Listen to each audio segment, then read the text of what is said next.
যাদের শরীরে দুইটি দাগ আছে ওই শরীর কখনো জাহান্নামে যাবে না, সে অবশ্যই জান্নাতে যাবে।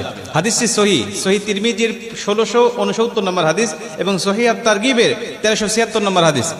হযরত আবু উমামা রাদিয়াল্লাহু তাআলা আনহু হাদিসটা বর্ণনা করেছেন। রাসূল সাল্লাল্লাহু আলাইহি ওয়াসাল্লাম বলেন, যাদের শরীরে দুইটা দাগ আছে এবং যাদের শরীর থেকে 2 ফোঁটা তরল পদার্থ নির্গত হয় ওই শরীর কখনো জাহান্নামে যাবে না, সে অবশ্যই জান্নাতে যাবে এবং আল্লাহ পাকের কাছে এই শরীরটা সবচেয়ে প্রিয় শরীর। রাসূল সাল্লাল্লাহু আলাইহি ওয়াসাল্লাম বলেন, 1 নম্বর দাগ হলো যে ব্যক্তি জিহাদের ময়দানে আল্লাহকে খুশি করার জন্য, আল্লাহর দ্বীন কায়েম করার জন্য অথবা আল্লাহর সন্তুষ্টির জন্য যে ব্যক্তি বাতিলের মোকাবেলা করতে গিয়ে শত্রু পক্ষের আঘাতে তার শরীরে ছোট্ট একটা দাগও যদি বসে যায়, এই দাগটা কিয়ামতের ময়দানে সুপারিশ করে বা এই দাগটা থাকার কারণে কিয়ামতের ময়দানে আল্লাহ পাক তাকে জান্নাতে দিয়ে দিবে। নবীজি সাল্লাল্লাহু আলাইহি ওয়াসাল্লাম বলেন, 2 নম্বরে ফরজ ইবাদত সমূহের কোন একটি দাগ যদি তার শরীরে দেখা যায়, যেমন নামাজ পড়তে পড়তে সেজদা দিতে দিতে কপালে তার